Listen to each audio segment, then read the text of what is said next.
Baik, adik-adik. Assalamualaikum warahmatullahi wabarakatuh. Salawat serta salam semoga selalu tercurahkan kepada junjungan kita ya, Nabi besar Rasulullah Shallallahu Alaihi Wasallam. Dan kita mulai dengan Bismillah supaya video ini bisa berjalan dengan lancar. Baik, adik-adik. Untuk kali ini konsep saya adalah tentang pohon ya atau tree. Nah, ini bukan bahas tumbuh-tumbuhan, tapi kita di sini sedang membahas berkaitan dengan sebuah konsep matematis yang sering di matematis itu sering disebut dengan tree atau pohon ya.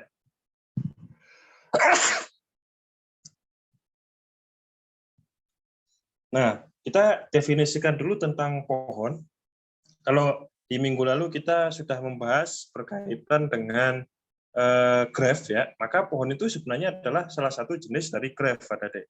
Cuman kalau graph kemarin kan ada yang tidak mengandung sirkuit ya. Nah kalau yang tree ini adalah graph yang tidak mengandung sirkuit. Arti dari sirkuit itu adalah seperti ini. Ini kan sirkuit nih. Nah jadi ada suatu pohon yang suatu lintasan yang bentuknya itu adalah memutar seperti ini. Nah ini adalah bukan pohon ya. Nah contoh yang pohon, contohnya adalah ini ya. Ini contoh adalah pohon. Kenapa? Karena di sini nggak ada mengandung sirkuit seperti ini. Tidak ada lintasan yang membentuk jalur memutar seperti ini. Nah, kalau membentuk jalur memutar seperti ini, maka graph tersebut tidak bisa disebut sebagai pohon. Nah, ini kan nggak ada ya jalur yang melintar ya, nggak ada kan? Nah, ini semuanya langsung terhubung satu-satu semua, nggak ada yang melingkar seperti ini. Nah, ini juga sama nih, walaupun dia bentuknya bentuknya itu ke atas seperti ini ya, tapi dia disebut sebagai tree. Kenapa? Karena nggak ada yang sirkuit di sini. Ya, ini Pak, ini kan sirkuit, bukan sirkuit karena dia dari sini ke sini lalu gede. Jadi ada awal dan akhirnya. Ya, kalau sirkuit itu nggak ada awal dan akhirnya. Contohnya ini tadi. Jadi memutar seperti ini. Nah, yang ini tidak bisa disebut sebagai pohon. Jadi kalau mengandung sebuah sirkuit seperti ini, maka dia tidak bisa disebut sebagai pohon. Tapi ada juga seperti ini. Kenapa ini nggak bisa disebut sebagai pohon? Padahal di sini nggak ada sirkuit ya. Karena salah satu syarat menjadi pohon selain tidak mengandung sirkuit adalah dia terhubung. Nah ini ada yang tidak terhubung nggak ada. Mana? A sama B. Nah ini kan nggak terhubung. Ya, pecah gitu. Kalau yang graf yang terhubung itu semua titik selain dia punya garis semuanya berada dalam satu minimal ada sebuah lintasan, ada awal dan ada akhir ya. Nah, kalau yang ini ada kalau yang pohon ini kenapa tidak disebut sebagai pohon? Karena dia start-nya ada dua. Ya, kalau tree itu start-nya ada satu, finish-nya bisa banyak ya. Tapi kalau ini karena start-nya dua, finish-nya juga dua, ya maka nggak bisa disebut sebagai pohon ya. Baik. Nah, di sini ada yang disebut dengan pohon berakar atau rooted tree ya. Adalah pohon yang sebuah simpul diperlakukan sebagai akar dan sisi-sisinya diberi akar menjauh dari akar. Jadi contohnya seperti ini. Jadi ada pohon berakar itu ada sebuah titik yang dia itu menjadi semacam akarnya atau kalau kita istilahkan dia semacam nenek moyangnya lah. Akar dari semua titik-titik ini dia disusun seperti ini. Jadi ada yang merupakan akar. Nah, akar itu mempunyai derajat masuk dan sama dengan 0 dan simpul-simpul lainnya berderajat masuk sama dengan 1. Nah, ini ya. Daun. Nah, kalau yang disebut dengan daun ini contohnya adalah yang simpul yang mempunyai derajat keluar sama dengan 0. Contohnya ini derajat keluarnya sama dengan 0 ya.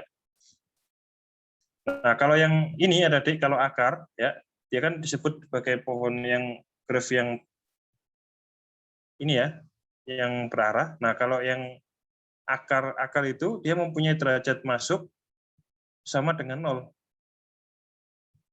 Ya, jadi nggak ada yang masuk ke sini lagi, semuanya pada keluar ke sini ya. Dan simpulannya berderajat masuk sama dengan 1 ya. Nah, kalau yang G yang seperti ini itu disebut daun karena dia derajat keluarnya sama dengan 0 karena nggak ada yang keluar lagi. Jadi yang disebut dengan daun itu contohnya apa? Contohnya H, I, J sama G.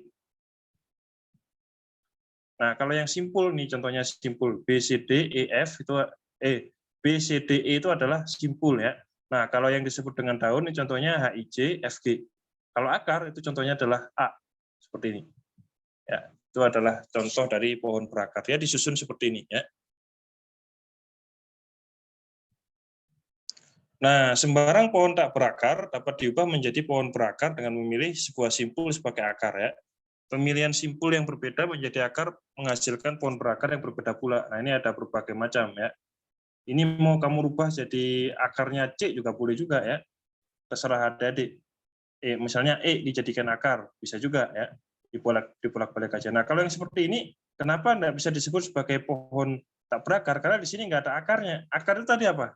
Akar itu yang dia itu adalah derajat masuknya sama dengan 0 ya. Nah, kalau di sini yang derajat masuknya sama dengan 0 mana? Nggak ada ya. Nggak ada di sini. Nah, di sini ini nggak bisa disebut sebagai pohon berakar. Ini adalah pohon yang tak berakar ya. Nah, ini adalah tentang root tree ya. Nah, ini ada beberapa terminologi ya pada pohon berakar. Ada yang disebut dengan child atau children dan parents atau orang tua ya. Child dari simpul X jika ada dari simpul XY ya. Jadi misalnya ini adik-adik. Yang disebut dengan child itu misalnya gini ya. LM itu adalah anak dari K ya. Terus apalagi A adalah B C D ya adalah anak dari A ya. Kalau HIJ adalah anak dari E itu adalah orang tua dari HIJ, B itu adalah orang tua atau parents dari E dan F ya. Nah, ini ada descendant sama ancestor ya. Ada juga di sini sibling atau saudara kandung ya. Contohnya adalah L itu adalah saudara kandung dari M ya. Terus mana lagi nih? Yang kira-kira punya satu orang tua B C D, B adalah saudara kandung dari C dan D. Ya, itu ada istilah child, parent sama sibling ya.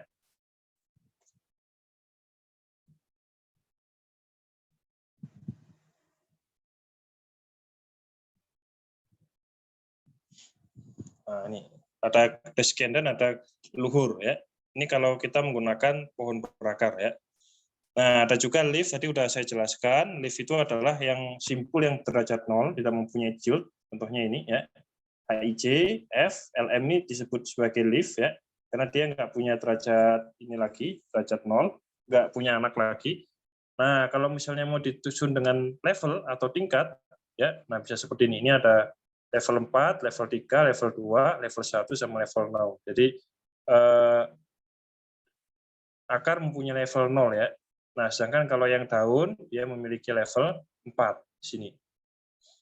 Ya, disusunnya berdasarkan, kalau misalnya kita susun, ini adalah kakek ya, yang punya yang paling leluhur yang paling tinggi itu disebut sebagai level 0 ya. Lalu yang ke bawahnya lagi itu anaknya ya, misalnya level 1, cucunya level 2. Ini apa nih? Cicit misalnya ya. Cicit level 3, cucut level 4. Nah, ini. Mungkin ini buyut lah ya. Nah, ini mau sampai level 5 juga boleh juga ya. Nah, misalnya seperti itu tadi ya.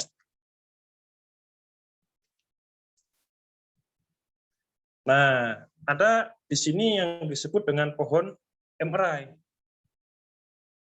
Ya, pohon emerai. Maaf. Pohon emerai itu adalah pohon berakar yang setiap simpul cabangnya mempunyai banyak N buah jut. Jadi nggak hanya 2 ya.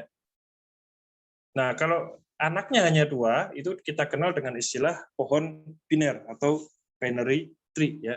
Nah, pohon emerai ini kegunaannya sangat banyak adik ya.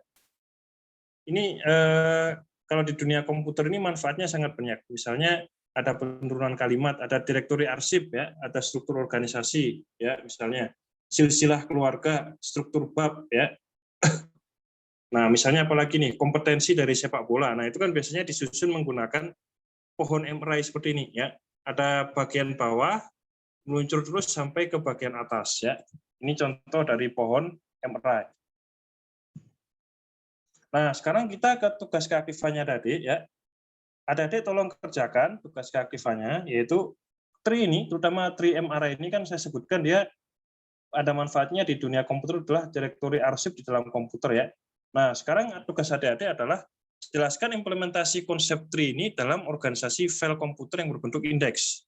Jadi kalau kita perhatikan di komputer itu dia punya dua jenis sistem berkas, yaitu sistem search atau sekuensial ya, sekuensial, ada juga di sini file index ya. Oke, ini maaf saya agak keliru sedikit ya. Ini bukan search, ini adalah sekuensial.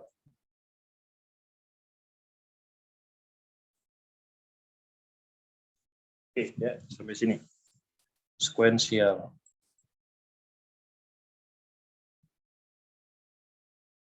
Jadi ini adalah tugasnya adik-adik ya.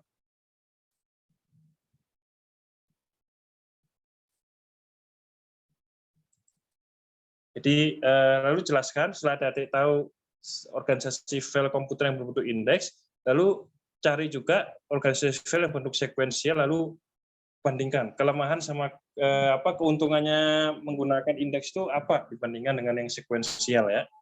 Oke, itu ya tugas keaktifannya nanti dikerjakan dalam bentuk PPT. Baik. Nah, sekarang saya akan menjelaskan tentang pohon biner adik-adik ya. Kalau pohon MRI itu satu simpul punya anak lebih dari 2 ya. Tapi kalau disebut dengan pohon biner, satu simpul itu punya anak tidak lebih dari 2. Satu boleh ya, tapi tidak boleh dari 2. Ini pohon biner dan ini banyak manfaatnya di dunia komputer ya. Pohon biner ini. Kalau pohon MRI ini tadi manfaatnya di dunia komputer salah satunya untuk sistem berkas ya. Tapi kalau ini, kalau pohon biner, ini manfaatnya akan kita jelaskan lagi di dunia komputer ada banyak macamnya ya tentang pohon biner ini. Nah, baik. Oke ya. Jadi pohon biner itu minimal satu orang parents ya di pohon biner itu maksimal hanya punya 2 orang anak, tidak boleh lebih. Kalau lebih dari 2, satu parent aja, misalnya lebih dari 2 punya 2 anak, maka dia disebut sebagai pohon MRI ya, pohon biner. Nah, sekarang saya akan menjelaskan tentang pohon merentang ya, spanning tree ya. Pohon merentang dari graf terhubung adalah subgraf rentang yang berupa pohon. Jadi misalnya ini ada sebuah graf ya. Nah, kamu dicari pohon merentangnya. Pohon merentang itu adalah bentuknya tree ya, bentuknya tree. Jadi ini kalau misalnya kita pecah ya, kita pecah jadi berbagai macam subgraf ya. Ini adalah graf. Nah, ini adalah subgrafnya yang berbentuk pohon. Pohon merentang diperoleh dengan memutus sirkuit di dalam graf ya. Yang ini subgraf maksud saya, bagian-bagian dari graf ini. Ternyata graf ini punya, kalau dipecah-pecah menjadi beberapa graf yang lebih kecil atau subgraf ya, dia ternyata membentuk sebuah pohon merentang. Ya, setiap graf terhubung mempunyai paling sedikit satu buah pohon merentang. Ya. Graf tak terhubung dengan komponen K mempunyai K buah hutan yang disebut hutan merentang. Ya. Oke, ini lanjutin lagi nanti ya. Tapi ini dulu tentang pohon merentang. Jadi pohon merentang itu adalah subgraf dari sebuah graf. Ini kan graf ya, dia bisa dipecah menjadi beberapa subgraf seperti ini. Hanya saja dia berbentuk sebagai pohon. Pohon tadi apa tadi ya? Grafnya harus terhubung ya, dan juga tidak membentuk sirkuit. Ini kan nggak ada sirkuitnya nih. Nah, ini bisa disebut sebagai pohon merentang ya. Nah, hanya saja ya kita akan mencari pohon merentang yang minimum ya. Aplikasi pohon merentang. Ini kalau kita istilahkan pohon merentang yang minimum. Nah, misalnya gini ya, misalnya di dunia komputer itu, misalnya kita mau membentuk perutan pesan pada jaringan komputer. Ya. Nah, pada jaringan komputer itu misalnya, ini misalnya kalau adik-adik kemarin kerjakan tugas saya yang minggu lalu, yaitu tentang router, ya kan terhubung, sistem router kita kan seperti graf ya, terhubung dari banyak, terhubung dengan dari banyak router ya.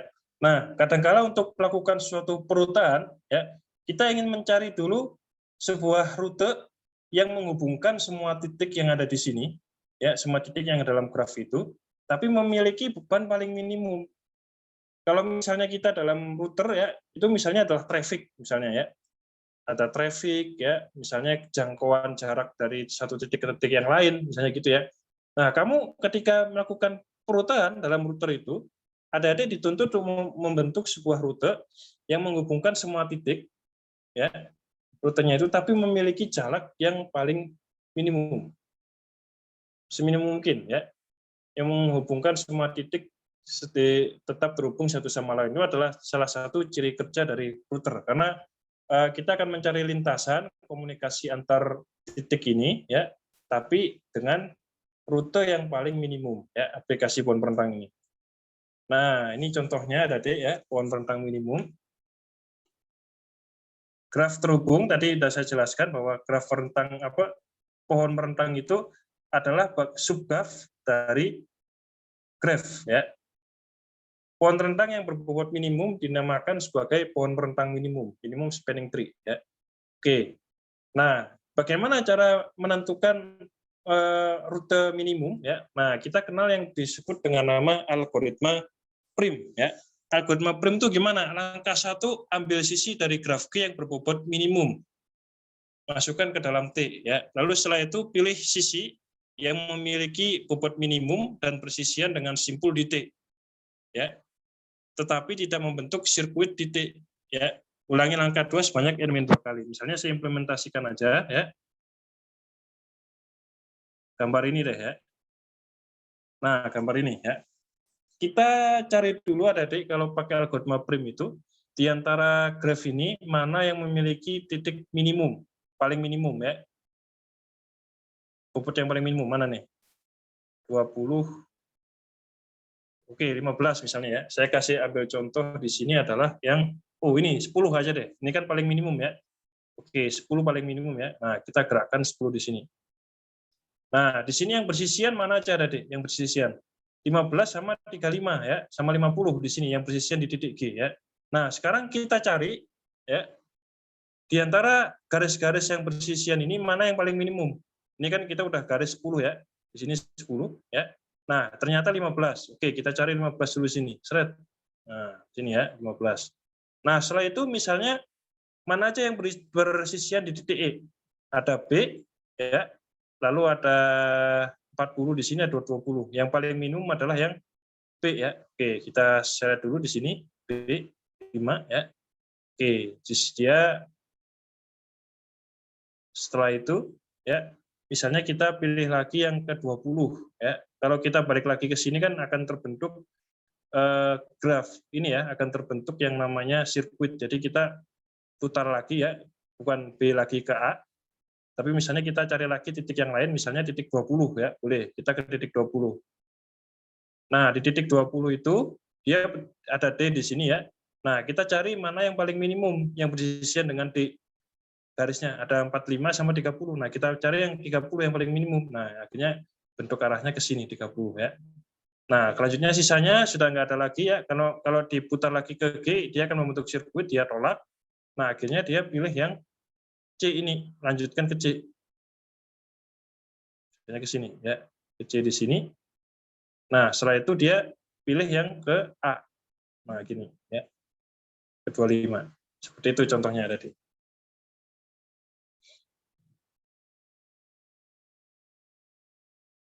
Oke, ya. Nah, contoh lain misalnya algoritma prim, ya. Contoh lain adalah ini tadi, ya. Contoh lain. Nah, tadi awalnya kita pilih dulu yang bobotnya paling minimum. Yang mana? Misalnya 10, ya. Oke, kita pilih 10. Seret. Misalnya ini 10, ya. Nah, setelah itu kita ini di titik ini, ya, di titik 2 ini, bobot yang paling minimum yang mana? Kan ada 25, ada 40 sama ada 50, ya. Nah, kita pilih yang paling minimum yang mana? 25. Oke, kita ke 25 ke sini, ya. Setelah itu di sini di 25 itu ada 20, ada 55 sama 15. Kita pilih yang paling minimum yang mana? 15. Oke, ya. Kita pilih 15, seret sini. Nah, tiba di titik 3 ada dua garis yang saling bersisian, yaitu 50 sama 35 di titik 3, ya. Kita cari yang paling minimum yang mana? 35. Nah, kita pilih yang 35, seret. Nah, setelah ini kita nggak bisa pakai yang bersisian ini. Kalau kita cari yang di titik 5 ini saling bersisian, itu akan membentuk sirkuit. Nggak bisa, ya. Nah, makanya di sini kita langsung pergi ke sisi yang lain. Misalnya yang titik 6 ini. Nah, dia akan langsung pergi ke nomor 4, 20. Nah, ini akhirnya terbentuklah sebuah rute di algoritma prim itu, yang dia itu menjadi pohon rentang yang paling minimum, ya. Oke, seperti ini. Nah, kegunaan binary tree pohon ekspresi itu ada 2 di dunia komputer.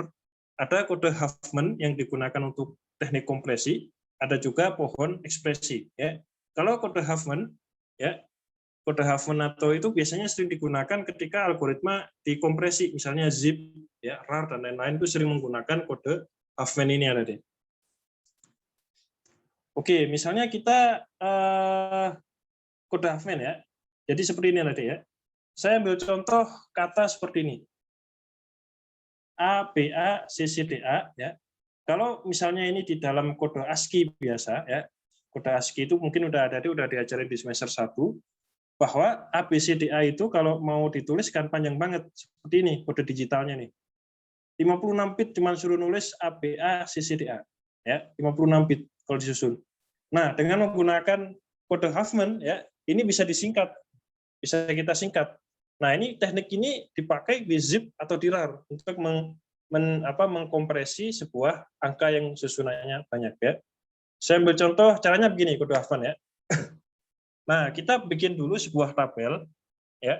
Seperti ini simbol ya. Lalu ini adalah kekerapan. Kekerapan itu berapa kali angka itu muncul dalam data tersebut ya. Nah, ini baru kita peluangnya. Yang tertinggi yang mana ya. Misalnya A, kenapa A sama dengan 3 tadi kekerapannya? Ya, karena dia di sini munculnya sebanyak 3 kali. 1, 2, 3 ya.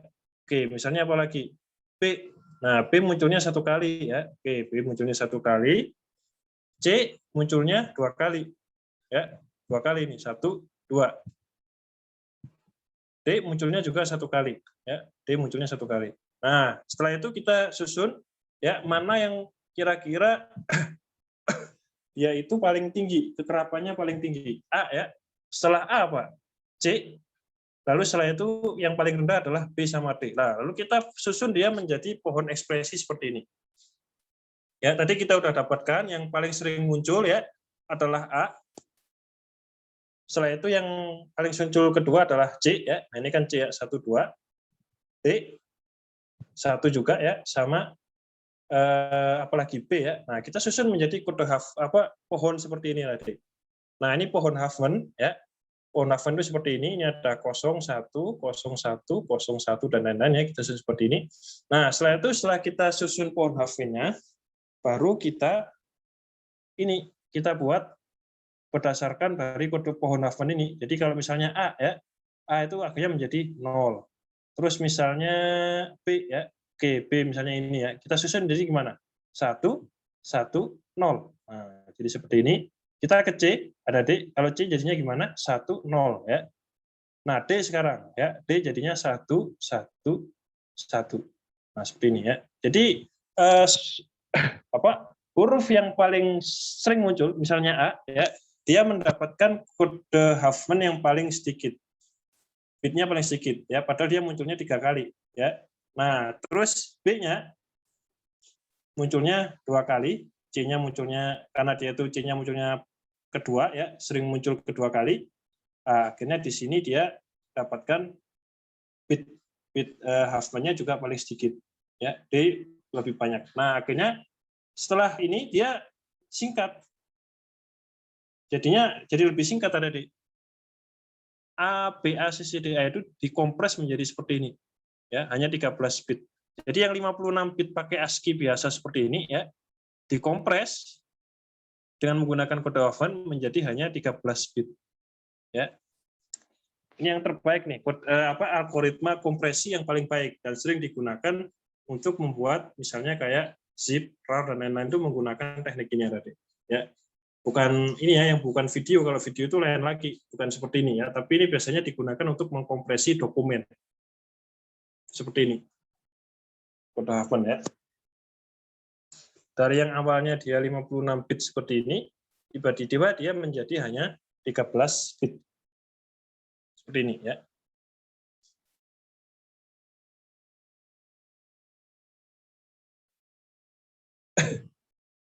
Oke, nah sekarang itu tadi kita udah bahas kegunaan pohon atau kegunaan tree di sebuah Huffman ya, kode Huffman. Ya, di sebuah kompresi atau kompresi file ya. Nah, sekarang kita akan coba ya kegunaan tree ini dalam operasi matematika di prosesor ya. Karena di prosesor komputer kita untuk melakukan operasi matematika itu menggunakan yang namanya adalah pohon ekspresi. Berarti ya, pohon ekspresinya itu seperti tree ya. Nanti saya contohkan. Tapi sebelum kita ke pohon ekspresi, kita harus belajar dulu teknik untuk menelusuri sebuah graph. Ya, kita akan baca dulu. Nah, karena untuk menelusuri sebuah graph itu ada 3 teknik. Ya, ada pre-order, ada in order, sama ada post order. Ya, baik. Nah, kita mulai dulu ke pre-order. Ya, kalau pre-order itu kita mengunjungi dulu orang tuanya tadi. Ya, kita mengunjungi dulu leluhurnya yang paling atas. Baru setelah leluhurnya paling atas kita kunjungi anaknya, ya, salah satu anaknya. Kalau kita standarin aja yang paling kiri lah ya. Nah, setelah mengunjungi anaknya, pre-order itu dia akan mengunjungi siblingnya. Ya, anak dari R tapi bukan T1. Nah, seperti ini, T2 ya. Oke ya, kalau yang pre-order itu orang tuanya dulu, ke anaknya, baru ke saudara kembarnya dari anaknya, siblingnya dari anaknya ya. Nah, kalau in order itu beda. Ini contoh in order nih. Kalau in order itu justru kita kunjungi dulu anaknya dulu ada deh. Yang level paling kiri, paling bawah ya. Paling kiri, paling bawah kita kunjungi dulu, baru kita ke orang tuanya, setelah itu baru ke anaknya yang lain ya. Itu ya. Kalau post order beda lagi. Kita kunjungi salah satu anaknya yang paling kiri dan paling bawah, lalu kita kunjungi siblingnya yang lain seperti ini ya. Baru dia kunjungi ke orang tuanya ya. Nah, ini misalnya kita ada sebuah graph seperti ini ya. Nah, kita ingin meninjau pohon biner seperti ini ya, kita ingin meninjaunya. Nah, itu bisa pakai pre-order, in order sama post order. Nah, kalau pre-order tadi ya, kalau pre-order tadi kan ini ya. Kita kunjungi orang tuanya yang paling atas dulu, baru kunjungi anaknya ya. Salah gitu siblingnya ya. Oke. Nah, kita coba lihat pre-order seperti ini ya. Kita mulai dari huruf A. Setelah dari huruf A kita ke huruf B ya. Cuman sebelum kita ke huruf B kan B itu masih punya anak ya. Nah, dia ke huruf D, baru ke huruf E, baru ke huruf H ya. Oke, semua anak yang ada di B, semua keturunan yang ada di B sudah habis, baru kita melangkah ke yang siblingnya ya, pre-order. Kita mengarah ke C ya. Nah, baru ke C kita kunjungi misalnya anaknya dulu ya. Misalnya adalah kita kunjungi F ya. Setelah F baru kita kunjungi G ya. G ini ada kesalahan sebentar ya. Kita kunjungi G lalu I sama C ya. Oke, sebentar. Ini seharusnya habis dari C kita mengunjunginya ke G ya. Oke. Oke, maaf. Setelah F kita kunjunginya ke G baru I ke C ya. Jadi yang itu pre-order ya. Dari orang tuanya yang paling atas baru ke anaknya, dari anaknya baru ke siblingnya ya. Dari anaknya itu misalnya B itu kita habisin dulu ya. Dari B itu kita habisin ke bawah dulu. D ke E lalu ke H. Kalau anaknya sudah habis baru kita ke orang tua siblingnya yang lain yaitu C. Ya, dari C kita ke F baru ke G baru ke I baru ke C ya. Oke. Nah, sekarang in order. Kalau kita lihat in order bentuknya seperti apa? In order itu adalah kita mengunjungi salah satu anaknya yang paling bawah dulu, baru ke orang tuanya, baru ke anaknya yang lain ya. Oke. Saudara yang lain. Oke, kita lihat di sini kalau misalnya ini menggunakan in order, kita mulai dulu dari yang paling kiri yaitu D ya. Nah, baru ke D dia pergi ke B ya. Nah, ke B dia masuk ke E dulu. Nah, tapi yang E ini kan masih punya anak ya. Nah, akhirnya dia ke H, baru setelah H dia ke E. Oke, sudah di sini sudah nggak ada lagi ya. Sudah habis di sini, nah dia baru mengunjungi orang tuanya. Dia ke F, ke A ya. Nah, ke A itu dia paling kiri yang mana? F ya. Nah, setelah ke F dia akan pergi ke C, ke orang tuanya. Baru dia mengunjungi yang saudaranya. Nah, karena saudaranya ini dimulai dari I, ya paling bawah, maka kita jadi I, lalu ke G, lalu ke J. Ya. Itu cara untuk menelusuri dari pohon biner menggunakan in order. Ya. Tapi kalau post order itu beda lagi ya tadi. Ya. Kalau post order. Nah, kalau post order itu, oke kita lihat dulu gimana post order itu. Dari salah satu anak dia pergi ke siblingnya, setelah ke sibling baru dia ke anaknya ya. Oke, kita lihat dulu sekarang ya. Misalnya dia dari D, paling kiri kan D ya. Oke, dia setelah dari D, dia akan mengunjungi siblingnya kan ya. Cuman kan siblingnya punya anak, maka dia ke H dulu ya. Nah, hanya ini karena nggak punya sibling, dia langsung menuju ke orang tuanya, yaitu E. Ya. Oke, ini siblingnya udah ditelusuri semua, baru dia pergi ke B ya. Oke, dia pergi ke B. Nah, kalau B itu sudah ya, post order itu berarti dia akan pergi ke orang saudaranya, yaitu garis keturunan ini ya. Nah, tapi sebelum dia ke B, dia pergi ke F dulu ya, anaknya yang paling kiri. Nah, baru dari F itu dia pergi ke saudaranya ya. Cuman kan karena saudaranya ini punya anak ya. Nah, dia pergi ke I dulu, baru ke J, baru ke G ya. Nah, kalau sudah habis baru dia pergi ke orang tuanya yaitu C.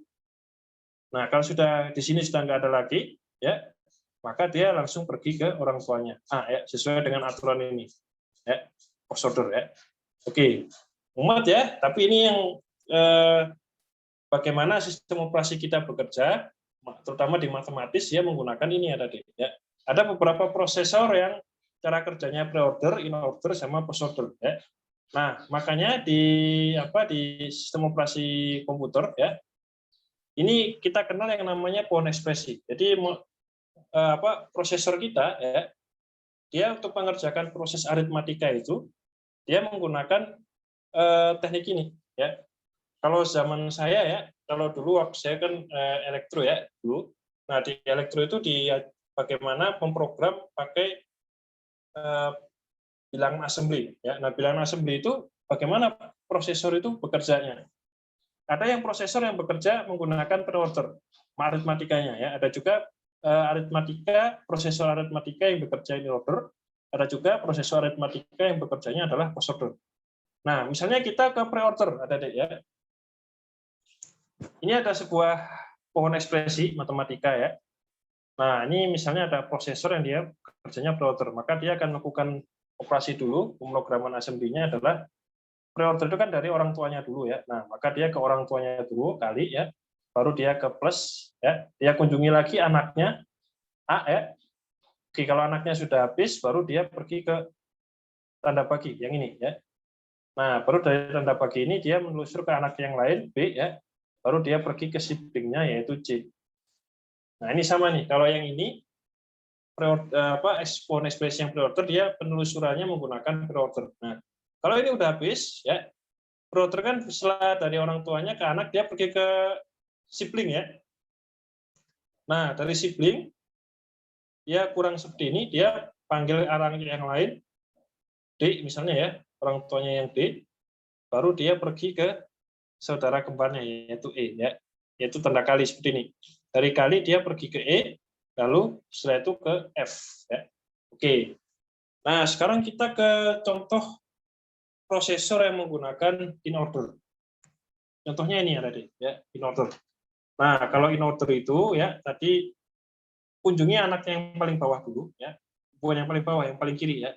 Nah, ini misalnya A ya. Baru kunjungi orang tuanya plus. Setelah itu kunjungi ke sini ya, tanda bagi ini. Nah, ini akhirnya setelah itu dia pergi ke anaknya ya. B baru ke ini tanda bagi lalu ke C ya. Nah, setelah itu dia kalau sisi sudah habis, maka dia langsung pergi ke sini ke orang tuanya kali baru ke anaknya orang tuanya yang lain ya. Misalnya di sini adalah tanda bagi ya. Dia turun terus D ya, baru kali ya, baru E sama F. Nah, ini adalah yang infix. Ada prosesor yang infix ya, tapi kebanyakan saya nggak tahu ya, mungkin yang paling banyak prosesor itu yang pre-order kalau nggak salah ya, prosesor ya, bekerjanya pakai pre-order ini. Nah, kalau yang post order ya kita mulai dulu sama tadi ya yang paling kiri, misalnya A ya. Kalau post order kan dia orang tuanya paling belakangan ya, dia kunjungi siblingnya dulu. Misalnya dari A dia kunjungi ke sini, cuman kan di sini punya anak ya, maka dia kunjungi B, C, baru tanda bagi ya.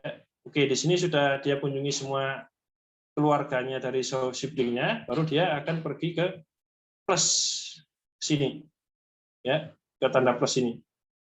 Nah, Ini sudah ya. Baru kalau post-orderan dia akan mengunjungi keluarga dari si siblingnya, yaitu yang ini. Ya.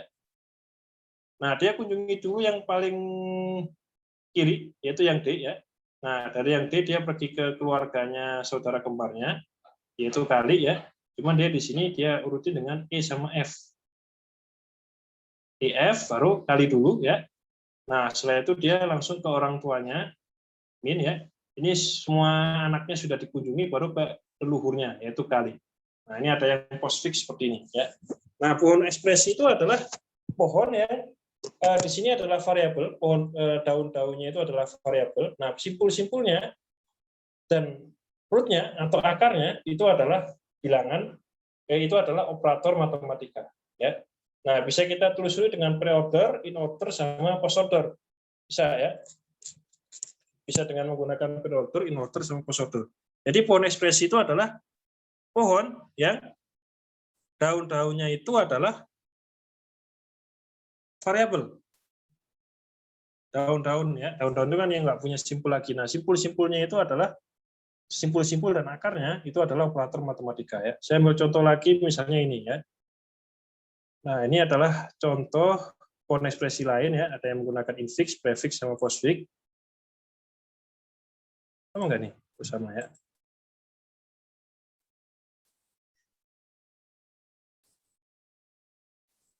Oke, sama ya.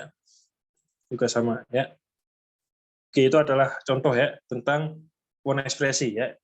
Ada prosesor yang dia bekerjanya prefix, ada yang infix, ada yang postfix ya. Oke, itu dulu untuk yang matematika konsep tri ya. Semoga mendapatkan ilmu yang bermanfaat di video ini. Assalamualaikum warahmatullahi wabarakatuh.